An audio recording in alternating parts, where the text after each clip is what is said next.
Então, pessoal, vamos lá. Dúvidas? Já tem um tempinho que a gente não se vê, né? Então, imagino que vocês tenham perguntas. Alguém quer começar perguntando?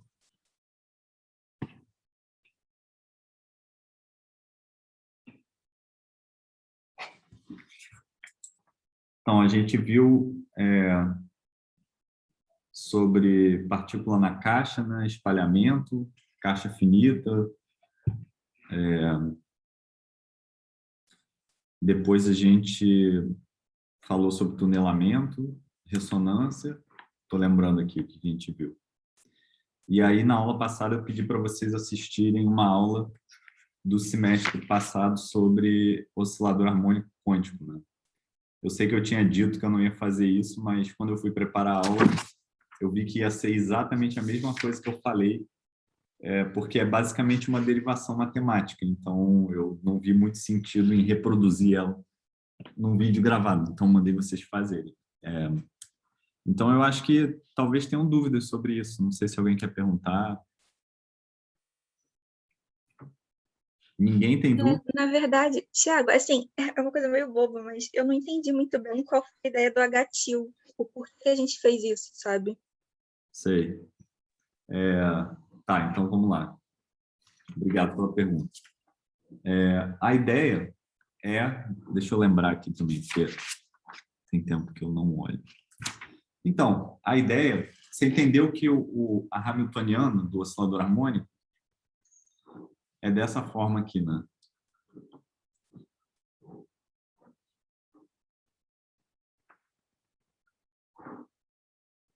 Tudo bem isso? Sim, tudo bem. E esses caras são operadores de criação e aniquilação, né? E esses operadores de criação e aniquilação, eles satisfazem certas propriedades, né? O H-til, ele é definido só como sendo o H sobre H cortado ômega, de forma que ele é igual a isso aqui, ó. A gente não precisava ter feito isso, mas é porque esse cara daqui carrega a dimensão de energia, né? Dimensão de H cortado ômega é energia. E a hamiltoniana tem dimensão de energia, tá vendo? Então, o H-til, ele não tem dimensão, ele é um número. Os componentes dele são um número, né? Quando não tem dimensão, eu escrevo assim, que é dimensão 1, um número puro. Certo? Então, é só para tirar as dimensões do problema, para a gente não ficar carregando esse H cortado ômega o tempo todo. É só isso. Entendi. Beleza, obrigada. Nada que isso. Mas vocês entenderam, gente, como é que calcula o espectro do operador? Estou vendo aqui até onde a aula foi. Ninguém tem dúvida sobre isso? Eu entendi. Eu só achei muito aleatório o A Dagger e o A, assim, tipo, só definiu e já conseguiu fazer tudo. Se puder explicar um pouquinho mais. Posso, claro. Só um minuto, gente. Desculpa que está barulho aqui.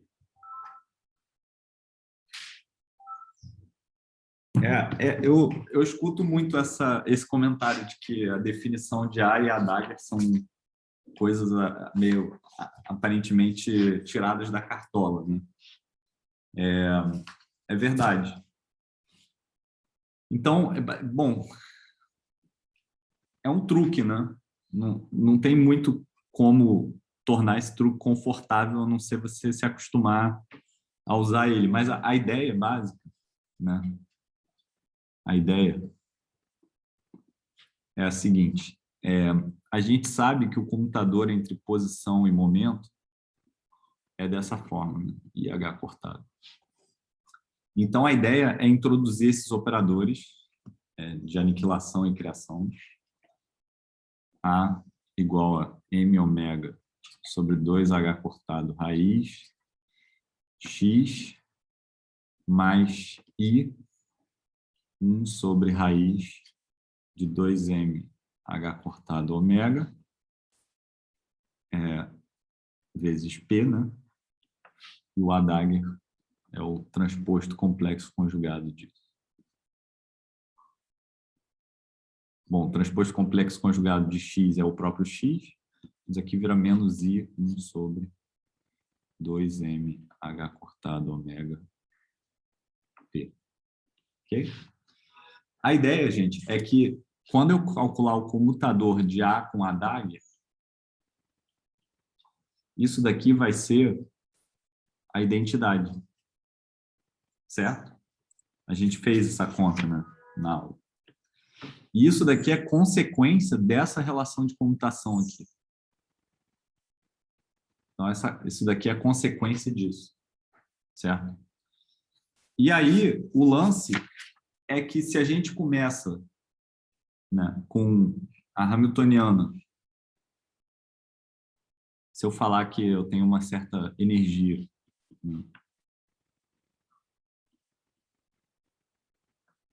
eu defini isso daqui, é um alto estado de energia com um alto valor associado. Isso daqui é sempre verdade porque H é hermitiano. A ideia é a gente se indagar, né? A pergunta que o pessoal fez, né? A pergunta que o Dirac fez foi: o que eu posso falar sobre esse cara daqui? Eu tenho A aplicado em E e agora eu aplico o H em cima dele. Na aula eu fiz o H-til, né? Então vamos fazer o H-til só para manter igual ao vídeo que tem lá. E aí o lance é que esse H, né, ele pode ser escrito como sendo A dagger A mais 1/2 da identidade. Estão vendo? Vezes A aplicado em E. Certo? Então, a ideia aqui eu não sei o que esse operador faz nesse estado. Mas esse operador aqui é hamiltoniano. E eu sei o que esse operador faz nesse estado. Isso daqui eu não sei, isso daqui eu sei. Certo? Então, a gente tem que trocar eles de ordem. Só que, para trocar eles de ordem, a gente tem que usar o comutador, né? Porque, olha só, H-til comutador com A, por definição do computador, é H-til vezes A menos A vezes H-til. Concorda? Então, aqui eu tenho H-til aplicado em A, aplicado em E, né? Então, isso daqui, olha, é H-til vezes A. Só que isso eu posso escrever como sendo H-til vezes A, nada mais, nada menos é do que o comutador de H-til com A, né? Computador de H-til com A, mais A H-til, tá vendo? Então, isso daqui é igual ao comutador de H-til com A, mais A vezes H-til. Deixa eu usar parênteses, porque eu usei parênteses, certo? Vezes E. Então, tudo que eu estou fazendo aqui é trocar esse cara de ordem com esse. Trocar ele de posição. Por quê? Porque agora eu sei atuar com isso daqui aqui. Sei fazer isso. Está aqui na definição. A definição é essa. Está seguindo? Tá claro a ideia? Sim. Então, assim, isso aqui é meio da cartola, né? A palavra em latim para dar cartola é ad hoc. Você já ouviu essa palavra? Ad hoc. Já vi como uma falácia, assim. Não é bem uma falácia. Quando você lê isso nos livros de física, tem um linguajar, tem um jargão dos físicos. Quando você lê isso nos livros de física, você interpreta da seguinte maneira: tirado da cartola, surgiu, sei lá, ad hoc, sem justificativo, digamos assim, né? O cara meio que psicografou isso aqui, ele ficou pensando, né? Não teve uma dedução que ele fez, tipo, foi meio que tentativa, assim. Bom, o cara que fez isso foi o Dirac, né? Então, assim, o cara é meio que um alienígena. Então, eu não sei qual foi exatamente a lógica que ele usou na época. É possível que isso seja uma técnica de solução de equações diferenciais em matemática obscura, que a gente perdeu o conhecimento ao longo dos anos, entendeu? É possível. É possível que algum matemático tenha inventado isso no século XIX ou no início do século XX, e aí isso era parte de alguma literatura matemática obscura, e aí ele foi lá e pegou emprestado. Ou é possível que ele realmente tenha inventado isso, não sei. Em todo caso, eu sei que em mecânica clássica você tem as chamadas transformações canônicas, que permitem são mudanças de coordenadas no espaço de fase. Lembra disso? Não sei se você já chegou a estudar isso. Que você, essencialmente, tem toda uma teoria de transformação de coordenadas no espaço de fase. O espaço de fase é esse espaço 6n dimensional, onde você tem os eixos coordenados, são posições e momentos das partículas do seu sistema. Se você tem n partículas, você tem 3n posições e 3n momentos, então ele tem uma dimensão 6n.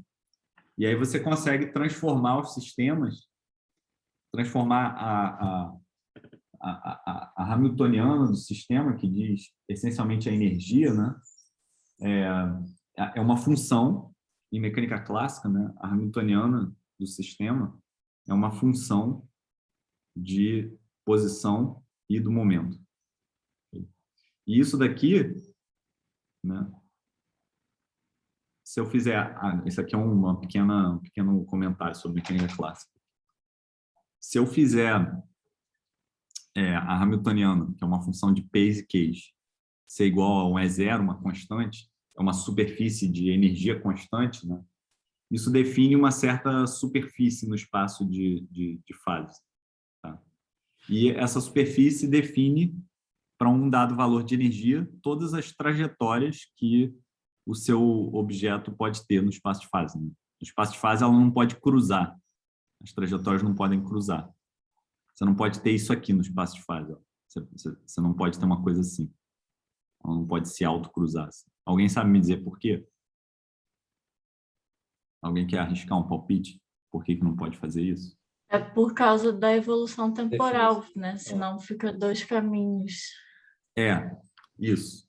É um bom começo que você falou. Alguém quer complementar? Eu ouvi alguém falando ao mesmo tempo. Eu achei que era quando dá a definição de função, mas acho que não é isso, não. Não, porque isso aqui define uma superfície de nível, né? Isso aqui define isso aqui é uma relação que amarra Pace e Cage, né? Mas o que é a Carolina, né, que falou. Eu tô reconhecendo pela voz, eu acho. É, Lisandra. Lisandra, desculpa, Lisandra. Eu confundi a voz da Carolina quando ela disse. Eu não tô vendo ninguém, então não tem como saber direito. É por causa essencialmente, se você começa nesse ponto aqui, né, uma trajetória no espaço de fase em mecânica clássica, ela diz quais são os caminhos possíveis que o sistema pode fazer, né, os momentos e as posições podem assumir. Se eu começo, se eu passo por um ponto que cruza outro, tem dois caminhos possíveis. Né, eu vou vir para cá ou para cá, entendeu? E aí, basicamente, isso destrói o determinismo, né? Eu não tenho como saber. Não, isso viola teoremas de existência e unicidade de soluções de equações diferenciais, que são as leis de Newton. As leis de Newton são equações diferenciais de segunda ordem, determinísticas, dadas as condições iniciais, você tem um caminho, uma solução unívoca, né? São um teorema em matemática. Então, se as posições no espaço de fase se cruzassem, né, você não teria determinismo na teoria. Então, isso aqui fala sobre determinismo. Mas, então, eu sei que em teoria de mecânica clássica tem transformações, que são chamadas transformações canônicas, onde você consegue transformar superfícies no espaço de fase em outras coisas. Eu acho que dá para mostrar que, sei lá, eu não quero falar besteira, porque eu não lembro. Mas, enfim, a questão é que esse tipo de coisa aqui já existia em mecânica clássica, entendeu? Mas não dessa forma que o Dirac introduziu em mecânica quântica. Aí ele introduziu esses operadores aqui e a relação de comutação deles é particularmente simples, né? Então, voltando para cá, isso daqui pode ser escrito, então, como sendo o comutador de A Dagger A com um meio da identidade, mais um meio da identidade, com o A mais A vezes H tio. Esse é o operador que está entre parênteses aqui. Tudo isso vai ser aplicado em R. Agora, esse comutador aqui, eu posso dividir em dois, né? Eu posso dividir no comutador de A Dagger A com A, mais um meio do comutador da identidade com A, mais A H tio. Tudo isso vai atuar de novo em R. Esse aqui vale quanto, gente? Quanto que vale esse? 0, né? Tem que valer 0, né? Porque a identidade é o operador especial que comuta com todo mundo. Então, isso tem que valer 0. Obrigado. E esse aqui a gente calculou, né? A gente pode calcular ele usando aquelas relações ali de cima, né? Deixa eu mostrar para vocês de novo, fazer aqui. Então, isso aqui vai ser A Dagger A, comutador com A. Isso é meio que um trava-língua, não, sei lá, dá um nó na cabeça, mas não é muito difícil depois que você se acostuma. Então, isso aqui é A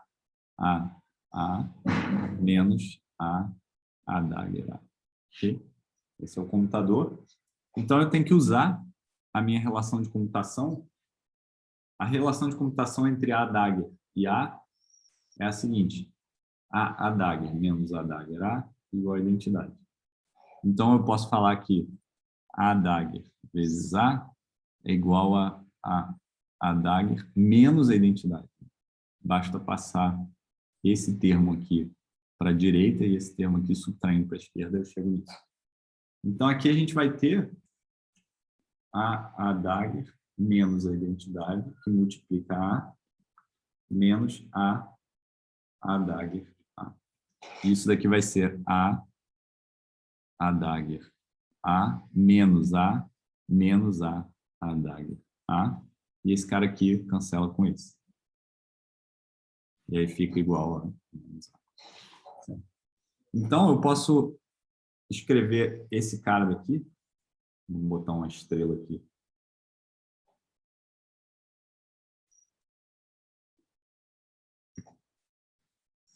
Isso aqui é igual a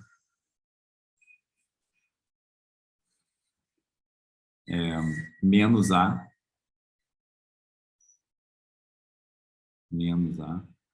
mais A H tio. Certo? Tudo bem, gente? Aham. E isso era aplicado em E. Então, isso aqui vai ser menos A vezes E mais A vezes H tio aplicado em E, que é igual a menos A vezes E mais A vezes Epsilon vezes E. Porque esse cara daqui é basicamente autovetor com alto valor E. Então, isso aqui vai ser E menos 1 vezes A aplicado em E. Então, olha só, gente, isso daqui no início, né? Isso daqui era H tio A aplicado em E, e a gente calculou que dá igual a isso. Então, eu tenho aqui um vetor no espaço de Hilbert, e esse mesmo vetor do espaço de Hilbert aparece com alto valor associado E menos 1, né? Então, a conclusão dessa continha é que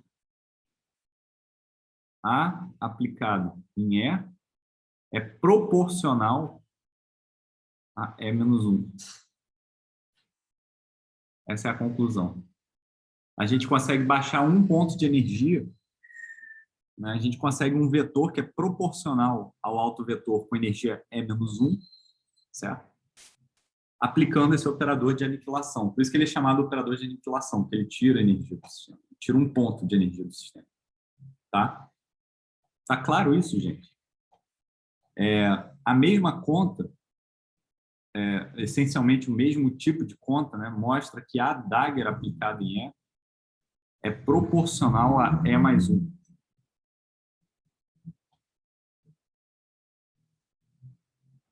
Então, eu consigo construir, fazendo aplicações sucessivas, né, de A e a Dagger, eu consigo construir sucessivamente esses carinhas. Eu consigo construir a partir de um E, né, eu posso aplicar o operador a Dagger. Isso vai me levar para E+1. Vai me levar para alguma coisa proporcional, né? Não significa dizer que é o próprio autovetor. Não é. A gente mostra isso. E por aí vai. Aplicando a Dagger de novo, de novo, de novo, eu vou construindo a base de autovetores. Dado um autovetor, eu vou construindo a base de autovetores de energia maior. Da mesma maneira, eu posso ir construindo, através da aplicação de A base de autovetores de energia menor. Tá claro essa construção, gente? Perdão, aqui deveria ser mais 2. E aqui são caras proporcionais. Tá clara a construção? Sim. Essa proporcionalidade seria a normalização? Eu vou mostrar. Eu não me lembro se vocês chegaram a ver na aula ou não. Não sei. Não me lembro. Não, não chegou a normalização, não. Não, né? Tá, então vou mostrar ela. Deixa eu achar aqui nas minhas notas.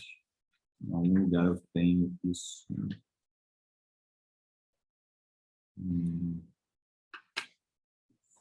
Deixa eu ver. Não é difícil de mostrar, não.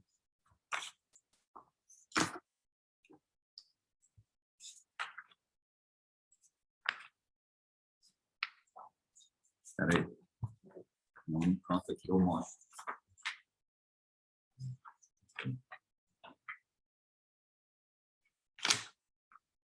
Então,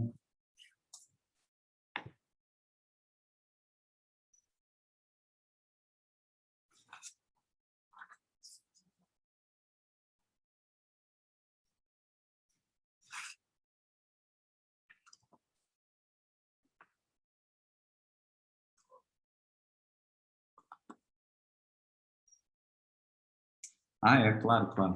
Lembrei. Então, já que... Bom, tem uma outra coisa que talvez seja importante falar antes, né?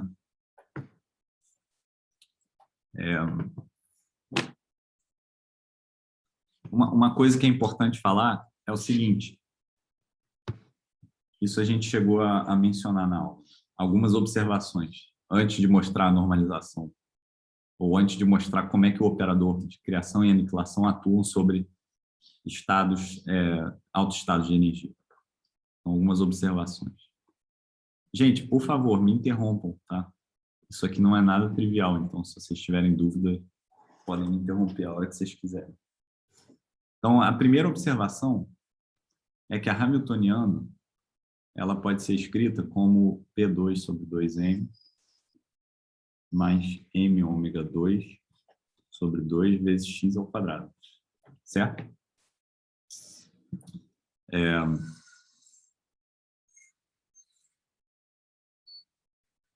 E isso daqui, né, claro, é igual a H cortado ômega a Dagger A mais 1 meio da identidade. Okay? Mas olha só, gente. Isso aqui é um número positivo, né? Isso aqui também é um número positivo. E esses operadores aqui, eles estão ao quadrado. Tá vendo? Eles estão ao quadrado. Então,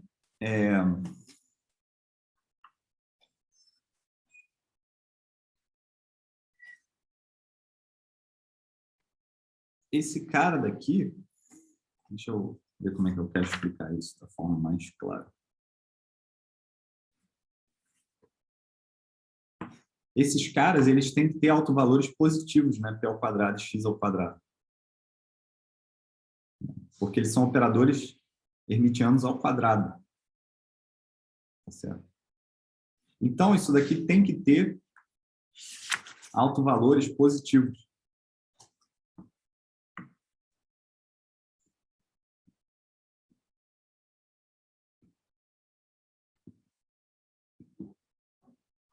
Então, em outras palavras, o valor esperado da Hamiltoniana para qualquer estado é sempre maior que zero. Sempre positivo. Tá bom? Tá. Todo mundo consegue ver isso? Alguém quer discutir essa conclusão? Vocês estão confortáveis com isso? Isso tem que ser verdade para todo psi.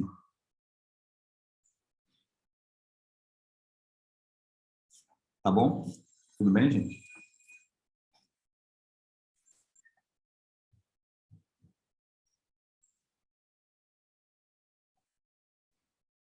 Bom, então, se isso é positivo, né? E eu começo num dado valor E aqui, eu poderia ficar voltando atrás, né? Aplicando A.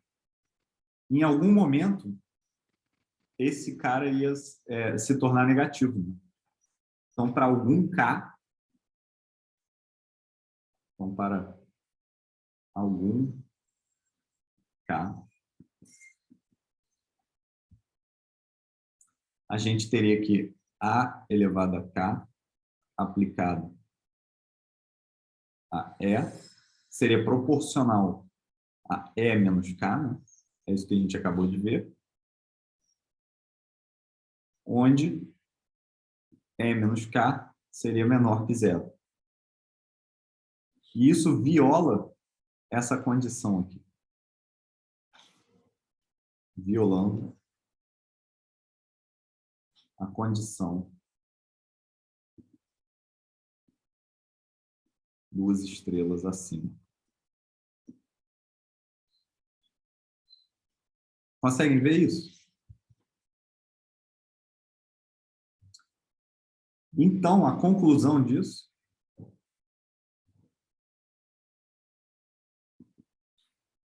é que existe um alto valor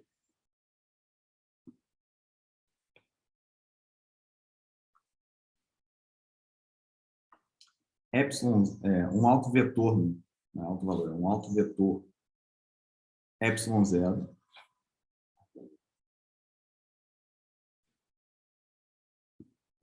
tal que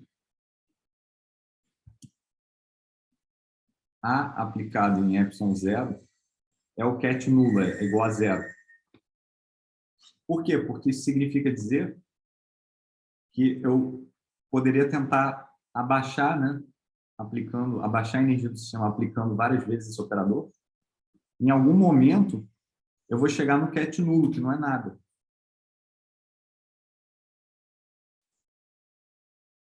Tá?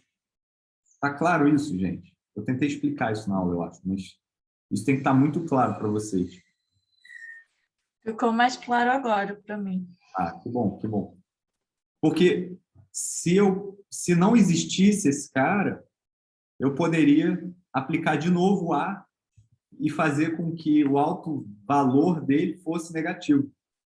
E aí, se o alto valor dele for negativo, isso viola essa condição de positividade que vem do fato de que a hamiltoniana do sistema é uma soma de quadrados. Tá bom, gente? Isso é não óbvio. Isso é altamente não óbvio. Okay?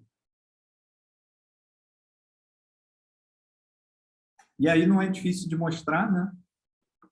Bom, esse carinha epsilon zero, que a gente chama vou chamar de zero logo, é o estado fundamental.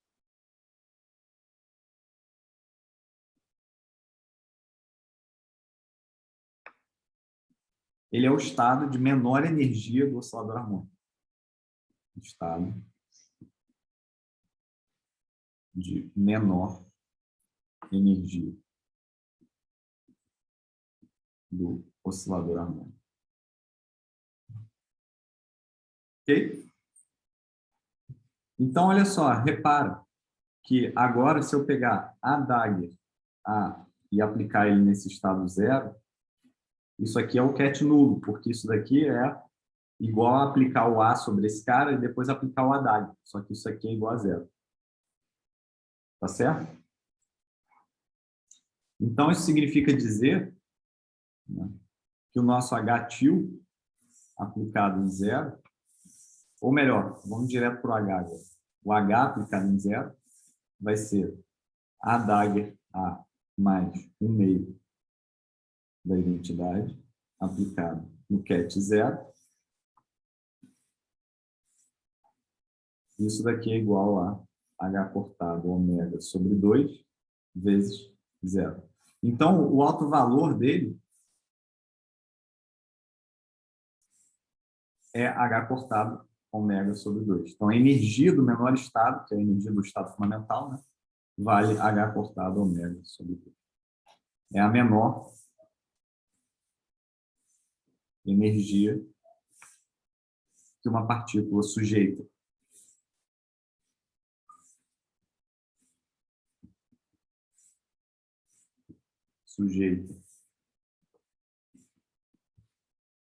a um potencial harmônico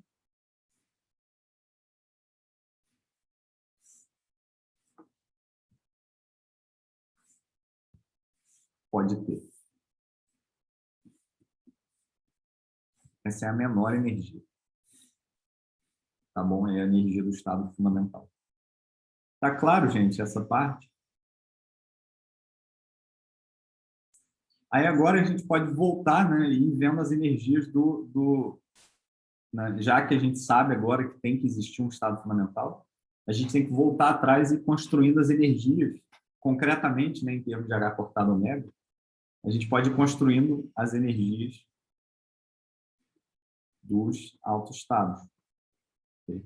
Então, por exemplo, eu posso aplicar a Dagger aqui, né? Isso vai me dar o autoestado 1. Bom, não vai dar direto, vai dar uma coisa proporcional ao autoestado 1. Depois eu vou ter uma coisa proporcional ao autoestado 2, proporcional ao autoestado 3, e por aí vai. E as energias vão ser H cortado ômega sobre 2. Aqui vai ser H cortado ômega 1 mais 1/2. H cortado ômega 2 mais 1/2. H cortado ômega 3 mais 1/2. Acho que vocês pegaram a ideia. Então, a energia do enésimo estado, esse cara vai estar associado a uma energia que eu vou chamar de EN, e ela vale H cortado ômega N mais meio. Tá claro, gente? Então, a energia do oscilador harmônico ela é quantizada, né? Existe uma energia mínima e a gente pode obter estados de maior energia aplicando o operador ADAG repetidas vezes num estado de menor energia. Então, esse é o espectro do oscilador harmônico. A aula de hoje é para ser discussão, gente. Então, se vocês quiserem discutir isso, agora é a chance de vocês entenderem. Isso é um sistema muito importante, porque o oscilador harmônico é fundamental, né, para a física.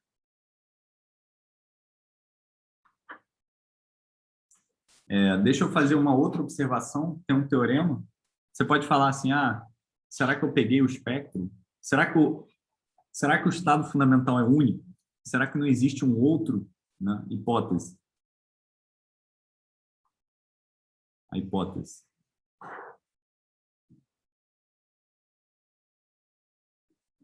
Será que não existe um outro estado fundamental zero linha que seja diferente de zero, do estado que a gente construiu. Aí eu poderia construir outros autoestados, né? E aí o espectro estaria incompleto aqui, eu não teria pego todos os elementos do espectro. Mas existe existe um teorema que está provado lá no Shankar, né, que diz o seguinte: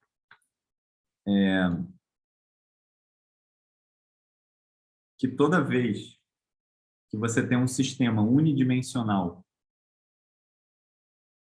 cujas funções de onda, né, cujas autoenergias vão a zero no infinito, são estados ligados, que é o caso do oscilador harmônico, certo? Então, se dois estados têm a mesma energia, então eles são proporcionais. Tá? Esse é um teorema. Então, se existir um outro estado zero linha, né, no oscilador harmônico 1D, ele tem que ser proporcional a esse cara. Esse é o resultado do teorema. Ou seja, eles são iguais, né? Um zero linha é a mesma coisa que o zero. Então, não existe. Então, o espectro é único nesse sentido. Não podem ter degenerescências do estado fundamental ou de qualquer outro estado para o oscilador harmônico. Só tem um cara. Em outras palavras, tem um teorema que diz que só tem um cara. Tá bom? Eu poderia provar o teorema, mas acho que a gente não vai ganhar muito agora com isso. Alguém quer perguntar alguma coisa sobre isso?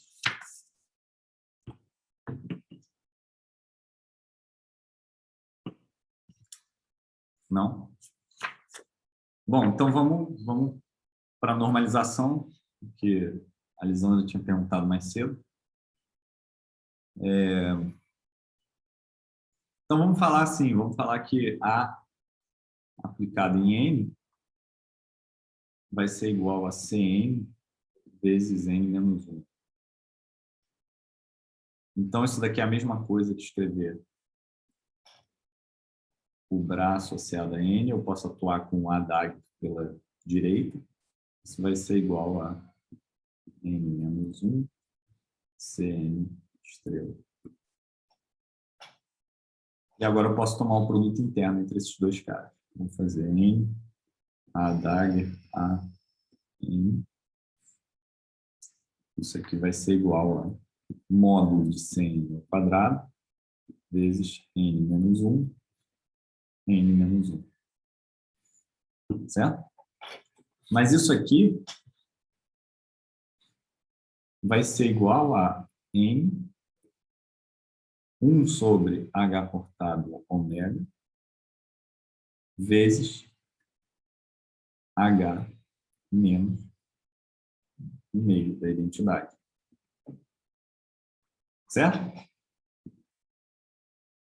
E aqui eu estou por hipótese com o estado normalizado. Então, daqui eu posso tirar diretamente o Cn ao quadrado módulo.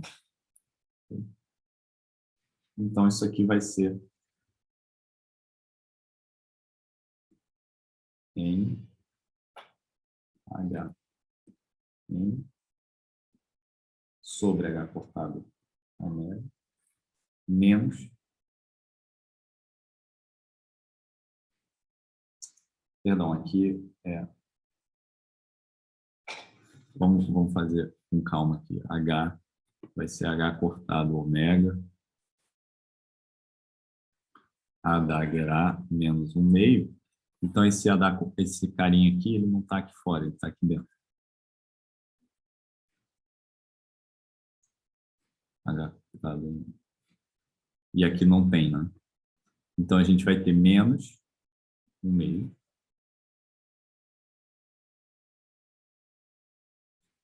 Isso aqui é igual a módulo de Cn ao quadrado.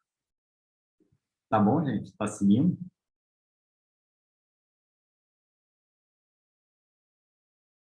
Todo mundo tá aí? Estou seguindo sim, Thiago. Sim, beleza. Obrigado. Tá errado, né, também. Porque, olha só. Eu tenho Tem que ser mais meio. tem que ser mais meio, exatamente. Tem que ser mais meio. Mais. Boa, tava vendo que ia dar errado. Isso aqui vale quanto, gente? Isso aqui.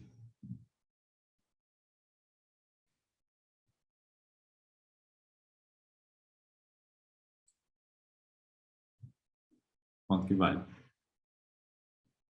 Ele é autoestado, né? Então, isso aqui transforma o operador num número. Então, aqui eu tenho que colocar um número. Quanto que vale esse número? É o EN? É o EN, mas quanto que vale o EN?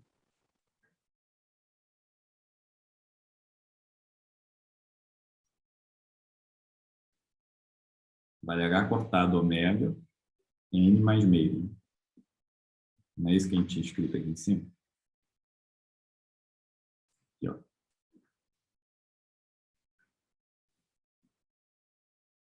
Então, estou usando esse resultado aqui. Então, esse H cortado ômega cancela com esse.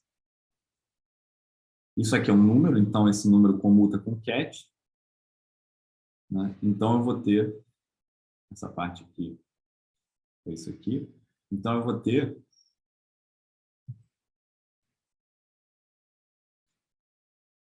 N mais meio,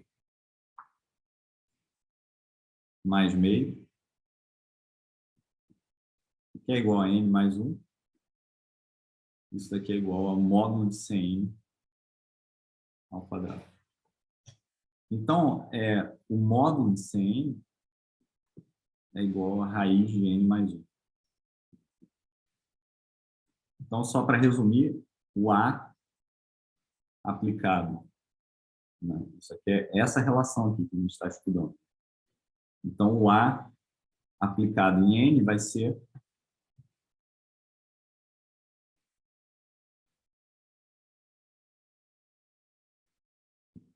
raiz de N mais 1, mais uma fase E elevado a I, φ, vezes N menos 1. Concorda?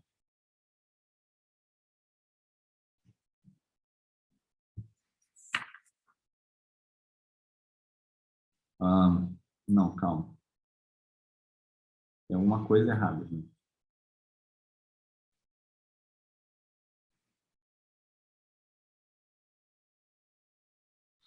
Tem alguma coisa errada. Vamos ver. Thiago, pode tirar uma dúvida? Pode.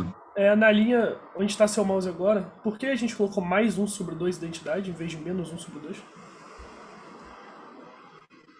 Porque aqui, olha, isso aqui é Eu o perdi nessa Adagra. parte. Isso aqui é o Adagra, né? Esse Adagra, ele é H cortado sobre H sobre H cortado ômega, né?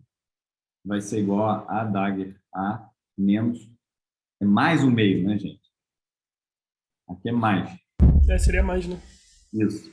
Então, eu tenho que colocar Adagra igual a H sobre H cortado ômega menos um meio, né? Então, tem que ser menos. Isso. Aí vai dar a raiz de N só no final, né? Exato. Então, aqui tem um menos. Então, aqui tem menos. Obrigado. É isso que estava errado. Então, isso daqui vai ser menos. E aqui eu vou ter só N. E aqui eu vou ter só raiz de N. Aqui eu vou ter só raiz de N. Então, isso daqui, gente... Obrigado, Ian. É verdade. Isso daqui é proporcional à raiz de N, né, a menos de uma fase global, né? Eu posso falar que é igual a zero. Então, eu posso convencionar e escrever que A aplicado em N é igual a raiz de N vezes N menos 1. Então, essa aqui é uma das relações, tá vendo?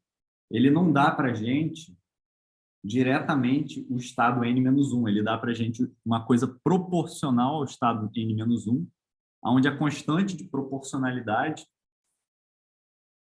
é dada por esse raiz de N aí. Tá claro isso, gente? Vocês vão ter que usar isso muito.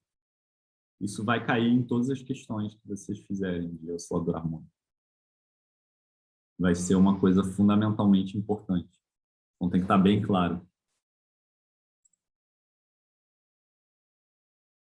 Então, vou passar um problema, um exercício para vocês, que é exatamente a mesma conta que a gente fez. Mostrar aqui a Dagger aplicada em N vai ser igual a raiz de N mais 1, a menos de uma fase global que a gente vai convencionar para ser zero. Tá bom? Então, tem que mostrar isso aqui, gente. Essas duas, esse par de relações são importantes. Ok? Então, daqui eu posso construir, né? Olha só, o zero, eu posso aplicar o ADAG, e vai dar o quê? Vai dar 0 mais 1 vezes 1. Então, dá, de fato, esse aqui dá 1. Depois, se eu aplicar o ADAG de novo, isso aqui vai me dar raiz de 2 vezes 2. Se eu aplicar o ADAG de novo, isso daqui vai dar raiz de 2 vezes raiz de 3 vezes o 3. E por aí vai, tá vendo? De forma que o enésimo estado vai ser dado por a Dagger elevado a n, divididos pela raiz de n fatorial, aplicado no vácuo. Então, eu tenho que, se eu quiser o enésimo estado, eu tenho que dividir pela raiz de n fatorial. Tá bom, gente? Esses estados, n's, esses n's aqui, cat n, eles são a base de autoestados do oscilador harmônico. Uma base completa do espaço de Hilbert.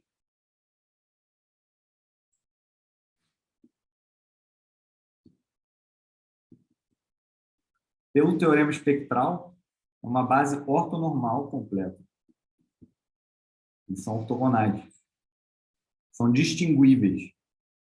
Em outras palavras, M.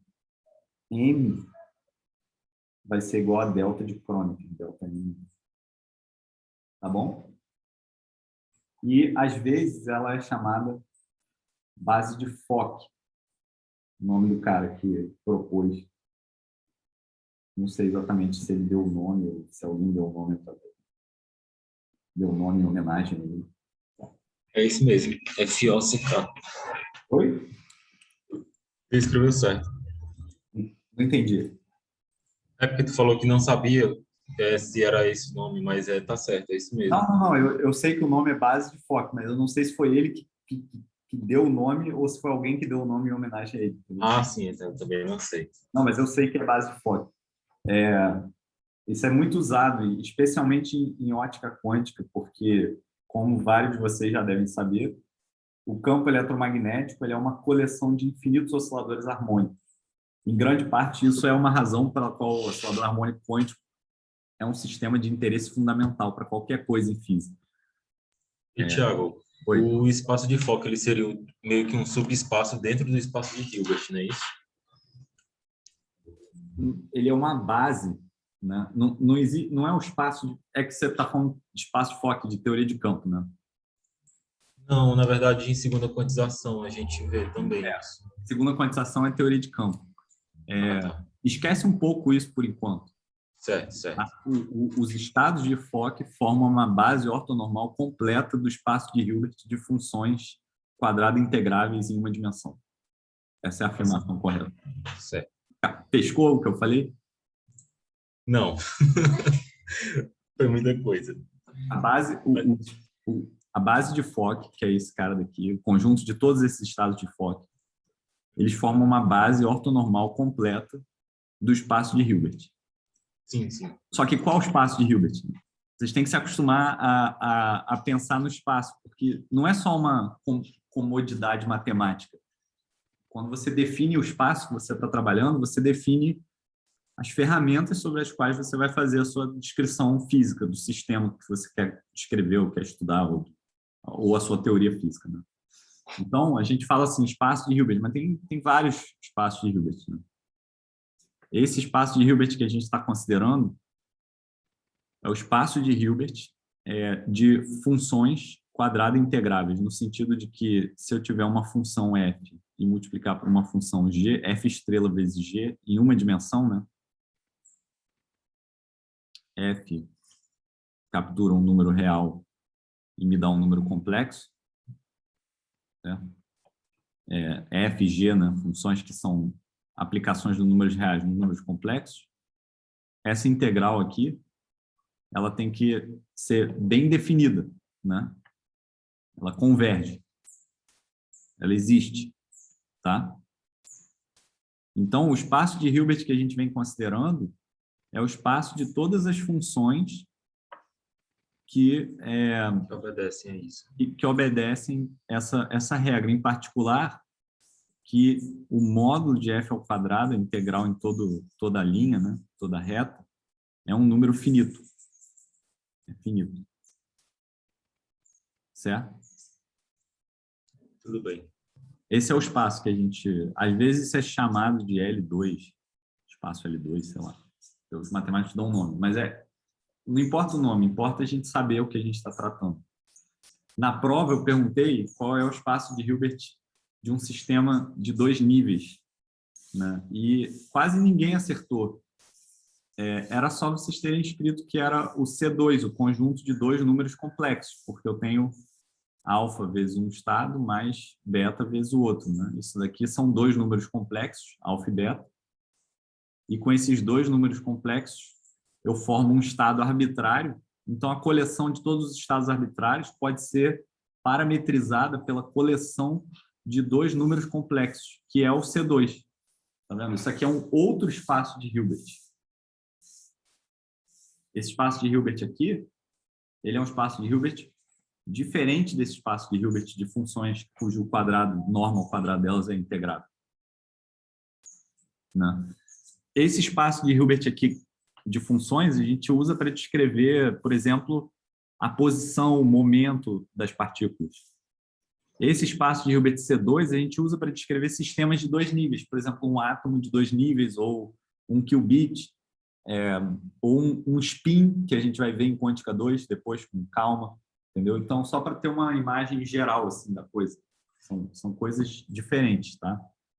Então, repetindo, a base de Fock, ela é uma base desse espaço de Hilbert aqui, tá? O que significa ser uma base? Significa dizer que qualquer elemento desse espaço de Hilbert pode ser expresso como uma combinação linear dos elementos dessa base com coeficientes complexos. Tá bom? Tá, tranquilo. Valeu, Thiago. Essa é a visão. É que depois, em segunda quantização, tem outras coisas mais, mas por enquanto é só isso. Tipo, é isso que você tem que aprender. Esse é o mestre Miyagi da mecânica quântica. Você tem que focar na coisa simples lá, só, entendeu? Direita e esquerda. Depois você vai aprender a dar. Entendi. Depois você vai aprender a dar golpes mais sofisticados. Mas por enquanto é só isso. E é isso mesmo, no final das contas. O que tem lá não é muito diferente disso, não. É só porque lá eles vão introduzir a noção de modos e produtos tensoriais, que a gente vai ver depois. Acho que por enquanto não vem ao caso. Deixa eu definir o operador número.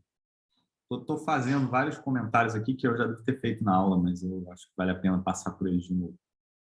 Operador número.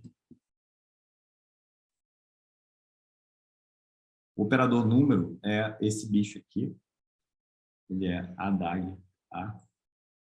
Vamos ver o que esse operador faz, né?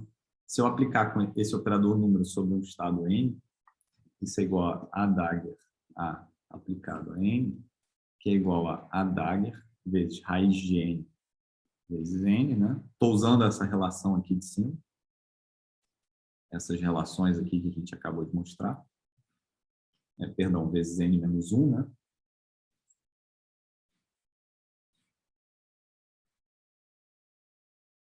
E aí depois eu posso... Isso aqui é um número, então comuto, então vai ser raiz de n vezes a DAG n menos 1, que é a raiz de n vezes raiz de n menos 1 mais 1 vezes n. E aí esse menos 1 cancela com aquele 1 ali, então fica a raiz de n ao quadrado, que é n vezes n, né? Então ele se chama operador número porque os autoestados da energia do oscilador harmônico são autovetores dele com um alto valor associado dado pelo número n. Okay?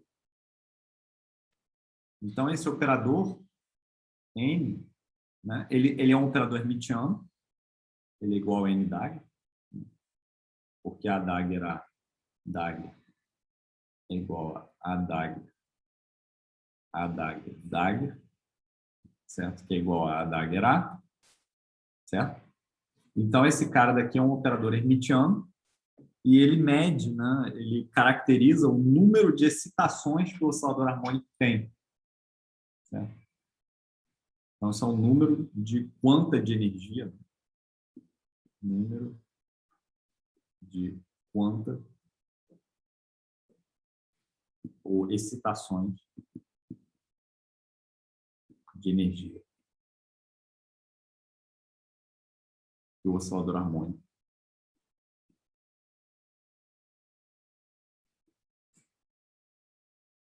pode ocupar.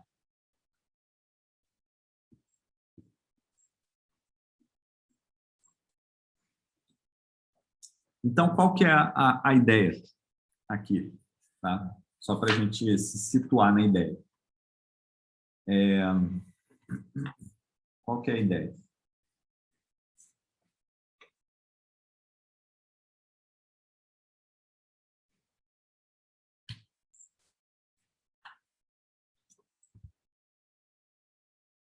É uma ideia muito legal, porque olha só, significa dizer o seguinte, o que isso tudo significa? O que isso significa?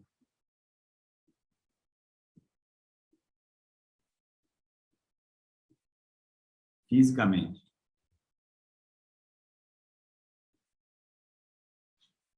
Então, a gente tem um oscilador harmônico, vou abreviar como oscilador harmônico. Alguém que sabe me dar um exemplo de um oscilador harmônico?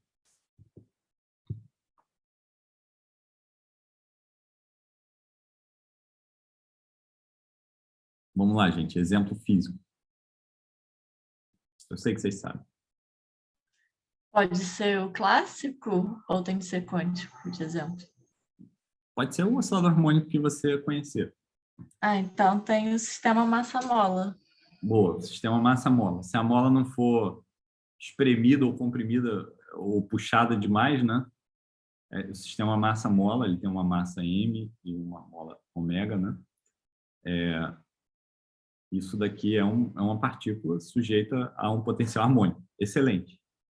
Outro. Vale falar pinça ótica? Vale falar pinça ótica. Para quem não sabe, quando a gente tem um laser focalizado, né? As equações de Maxwell prevêem que você induz pequenos momentos de dipolo no material dielétrico, por exemplo, uma bolinha de vidro, né? E essa bolinha de vidro, ela tem um índice de refração diferente do vácuo que desvia o feixe, né, por lei de Snell e por equações de Maxwell em geral.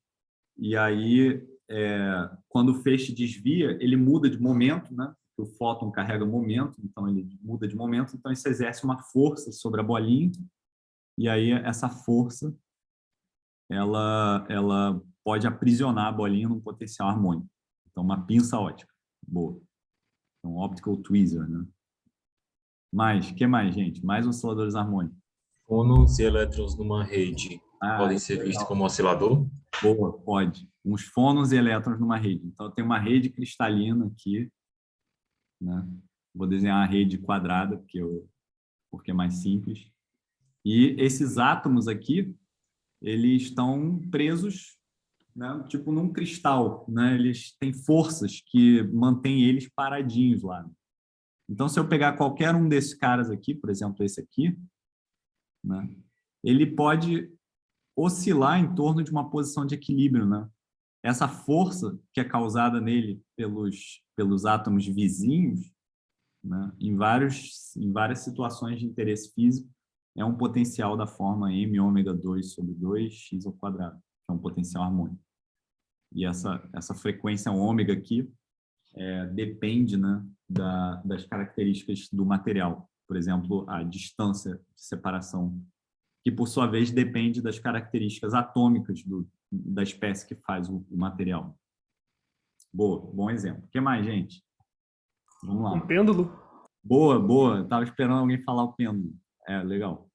Pêndulo também, quando os ângulos são pequenos, né? Porque senão ele é um oscilador anarmônico, porque o potencial vai com seno, né? Na verdade, a força vai com seno, né? O potencial vai com cosseno. Então, para ângulos pequenos, né, muito menor do que 1 grau, por exemplo, isso daqui é um oscilador harmônico. Boa. Mais alguém? Som dentro de um tubo aberto ou fechado se encaixaria como oscilador? Não entendi. O som dentro de um tubo fechado ou aberto. Sim, certamente. A equação de onda, né? Se eu tiver uma condição de fronteira, assim, uma cavidade, né? Uma cavidade. E eu tenho condições de fronteira que garantem que o meu campo ou né, se for mecânica de meios contínuos, né, o fluido vai a zero na fronteira, né? Isso daqui também satisfaz as equações de um oscilador harmônico, né? Sei lá, eu vou escrever aqui simbolicamente como sendo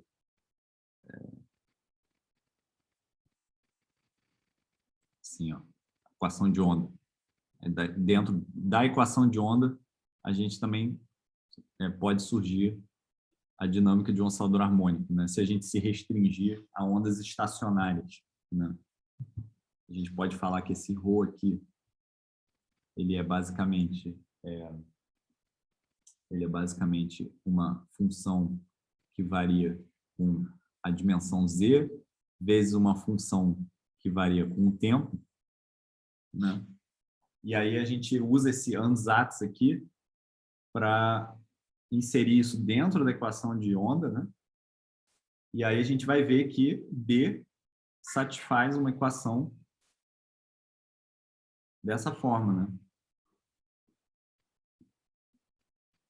Para uma onda estacionária, onde esse ômega depende das propriedades do meio, tipo a velocidade do som no meio, se for um tubo, ou a velocidade do som se for um sólido, pode ser também, ou se for um campo, ou se for até a luz, né? Depende da velocidade da luz, depende da distância, né? Da separação, do tamanho da cavidade, né? Das condições de fronteira, de uma maneira geral. O que mais, gente? Estou gostando de ver, vocês estão interativos hoje. Mais exemplos de oscilador harmônico? Eu não lembro se era oscilador harmônico, mas eu vi isso, eu acho, mecânica geral, quando você tem um fluido e um U, e aí o fluido ele sobe e desce, e ele fica oscilando. Com certeza, em alguma... Um tubo de U, né? Um É. tubo em formato de U, por exemplo. Entendi. Com certeza, em algum regime, você vai poder descrever esse movimento como um oscilador harmônico. É um pouco específico, mas tudo bem, vamos botar também. Então, um tubo assim, né? Sei lá, o nível aqui vai ficar oscilando para cima e para baixo. Qualquer coisa que oscila, né, gente? Que tenha pequenas oscilações, que eu posso tratar as pequenas oscilações como lineares, né? Como provenientes de uma força restauradora linear. Qualquer potencial confinante que eu possa aproximar também. como uma parábola. Alguém falou o quê? A porta? A corda. A corda, exatamente. Então, qualquer Em coisa... algum circuito, né? RLC, sei lá. Boa. O circuito RLC. R significa resistência, né? Resistência significa dissipação. Se a gente quiser um oscilador harmônico perfeito, a gente elimina a resistência. Aí você vai falar, mas todo circuito tem resistência. Mas isso não é verdade. A gente pode ter um circuito impresso no material supercondutor, onde a resistência é literalmente zero, identicamente nula, não tem nem um pouquinho de resistência. Então, a gente pode ter um circuito LC quântico, né? A gente representa ele assim, ó. Ele tem um capacitor, ele vai ter uma fonte e ele vai ter um indutor, né? Bom exemplo também. Então, um capacitor C, um indutor L, né? E eu tenho a possibilidade de drivar ele com uma voltagem, se eu quiser. Então, um oscilador harmônico forçado nesse caso, né? Mas é um oscilador harmônico. Então, vários exemplos aí. Maneiro, gostei. Então, temos vários exemplos. Todos esses exemplos, se a gente for para o regime quântico, onde H cortado é comparável às dimensões de ação do problema, todos eles vão satisfazer o que eu vou falar agora. Existe um estado fundamental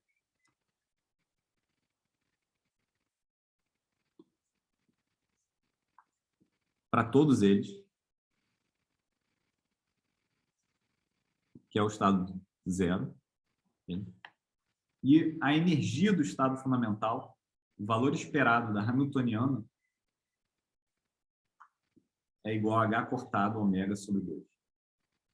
Significa dizer que essa energia é diferente de zero, porque ela é igual a H cortado, que é uma constante da natureza, vezes a frequência de ressonância do sistema divididos por 2, que não é zero, né?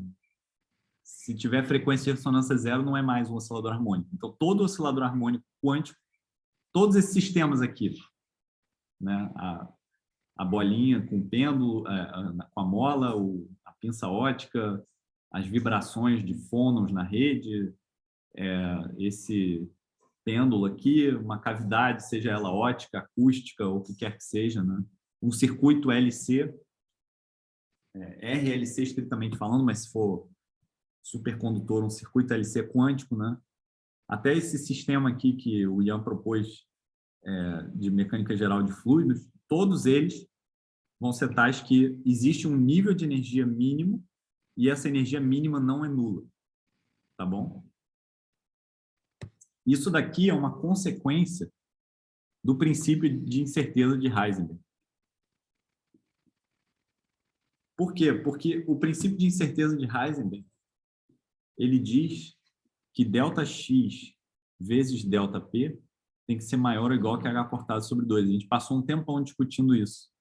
E a Hamiltoniana do oscilador harmônico, ela é igual a P2 sobre 2M mais M ômega 2 sobre 2 vezes X ao quadrado. Ela depende tanto da posição quanto, tanto do momento quanto da posição. E isso significa dizer que a única forma dela ser zero é se a posição e o momento forem iguais a zero. E isso não pode. Tá? Eu estou falando intuitivamente, eu não estou mostrando nada, estou só ligando os conceitos intuitivamente que a gente vem estudando. Tá? Se a energia pudesse ser bem definida e ser igual a zero, isso significaria dizer que a partícula ou que o sistema que se comporta como oscilador harmônico quântico está parado. E se ele está parado, significa dizer que ele tem uma velocidade e uma posição bem definidas, porque isso é o que significa dizer estar parado. Mas isso é em contradição com o princípio de incerteza, que diz que você sempre tem que ter uma incerteza, você sempre tem que ter flutuações quânticas na posição e no momento. Tá bom? Tá claro, gente? Sim, tá claro. Além disso, todo oscilador harmônico, não importa esses caras aqui, eles têm níveis de energia discretos. Então, a energia só pode ser incrementada em pacotes discretos de energia. Então, tem essa outra característica do oscilador harmônico. Pacotes de energia discretos.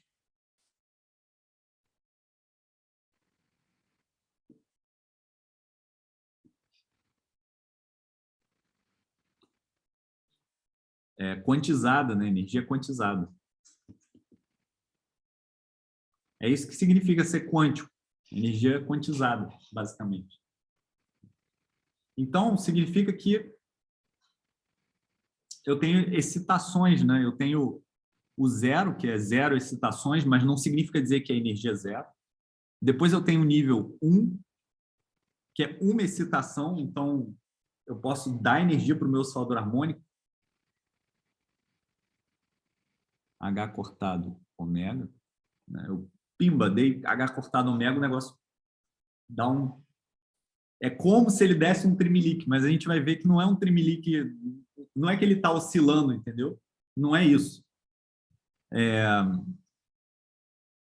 Porque se ele estivesse oscilando, ele teria uma trajetória bem definida, né? Que nem um oscilador harmônico clássico. A posição e o momento deles tá bem definido o tempo todo. Não é isso. É que ele está num estado que tem certeza na posição, tem certeza no momento, mas a incerteza na energia é zero. Ele não tem certeza na energia. A energia é idêntica a H cortado ômega. Tá? Eu posso dar mais H cortado ômega de energia, né, a mesma quantidade de energia, H cortado ômega, e parar num outro nível, no nível 2, ou no nível 3, e por aí vai. Sempre o mesmo H cortado ômega, até o infinito. Eu sempre posso ir subindo infinitamente a energia do meu oscilador harmônico. Os níveis de energia desses caras todos aqui, todos, não importa, se eles forem descritos por um oscilador harmônico quântico, todo mundo aqui vai ter características gerais que eu estou falando agora. Os níveis de energia são igualmente espaçados. São níveis de energia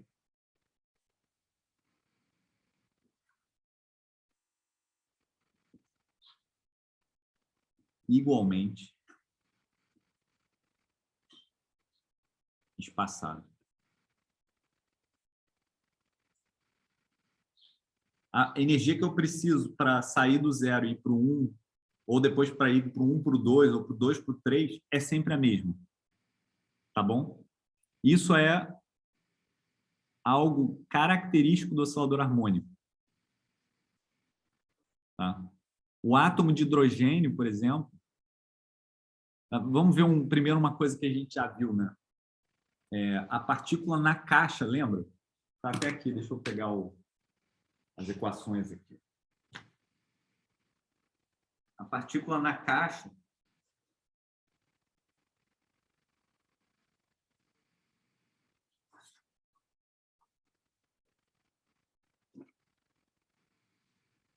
vamos contrastar. Compare. Partícula na caixa.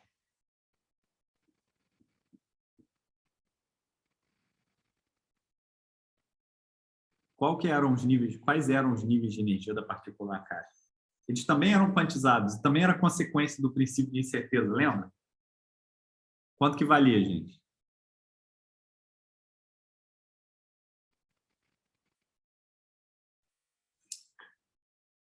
Ninguém quer falar. Era H cortado, π ao quadrado, sobre m vezes o tamanho da caixa ao quadrado, vezes 2, vezes n ao quadrado.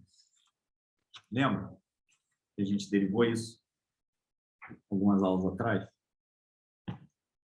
Então, a distância entre os níveis vai aumentando quadraticamente. É assim, ó.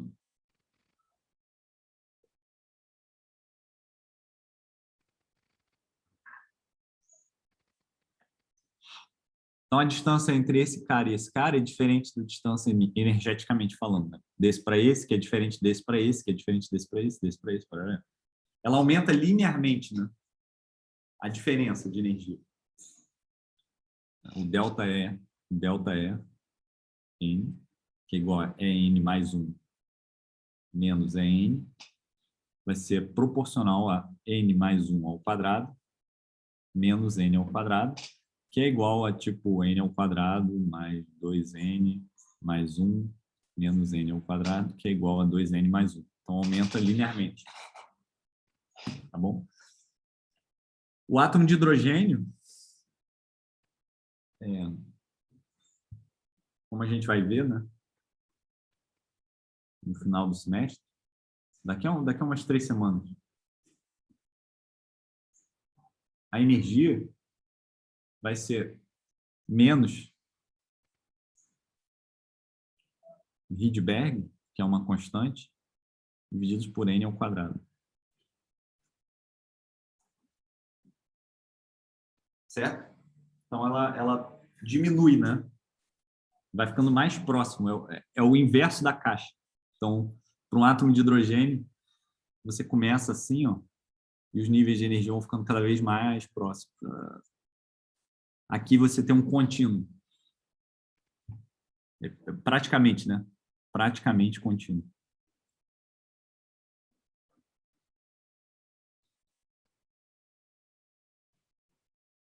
Tá dando para seguir, gente, a ideia? Então, o oscilador harmônico é esse bicho matematicamente especial, onde os níveis de energia calharam de ser igualmente espaçados. Ele é simples. Tem alguma simplicidade nele. Isso é extremamente, fundamentalmente importante na teoria quântica do eletromagnetismo.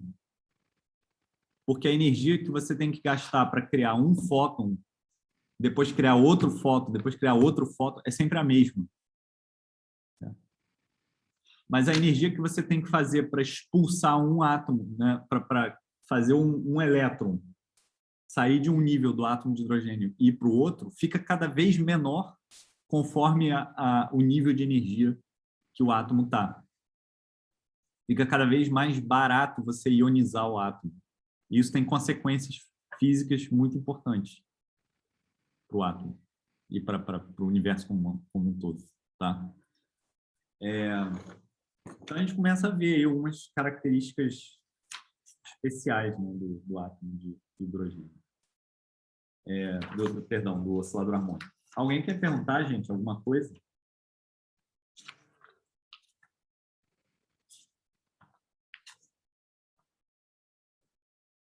Então, antes de eu terminar, deixa só eu... Vamos responder mais uma pergunta e depois vou continuar na aula que vem. A gente acabou de ver que o estado fundamental, né, ele é aniquilado pelo operador de aniquilação. Então, isso aqui é igual a zero. Só que o operador de aniquilação ele é igual a m ômega sobre 2h cortado, raiz, vezes o operador de posição, mais I, 1 sobre 2m ômega h cortado, raiz, vezes P. Certo? Agora eu quero definir uma variável y, que é igual a m ômega sobre h cortado, raiz, vezes x. Tá? Estou definindo y dessa forma. Eu vou fazer uma substituição de variáveis aqui. Esse cara aqui, P, ele é menos i h cortado d dx, que eu posso escrever como menos i h cortado d y dx vezes d dy. Concorda?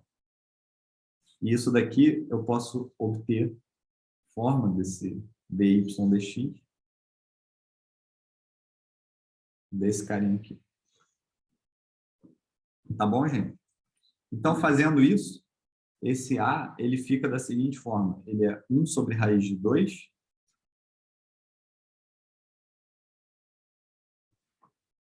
y mais d dy. Nessas variáveis. Nessa variável y. Certo? Então, A aplicado em zero significa dizer aniquilar o alto estado de energia, o estado de energia fundamental, né, do oscilador. Isso significa dizer, eu quero calcular qual é a cara dessa função zero na base da posição, que eu vou chamar de psi0 de x. Okay? Então, essa aqui é a função, o alto estado de menor energia do oscilador, o estado fundamental do oscilador harmônico na base da posição. Ou poderia pensar em termos de y já. Né? Y e x são a mesma coisa, a menos de uma de um fator multiplicativo. Então, quanto que vai dar isso? Eu preciso resolver uma equação diferencial, que é y mais ddy, aplicado em psi0 de y, tem que ser igual a zero. Certo? Então, a solução disso daqui é que psi0 de y vai ser igual a uma normalização vezes e elevado a menos y ao quadrado sobre 2.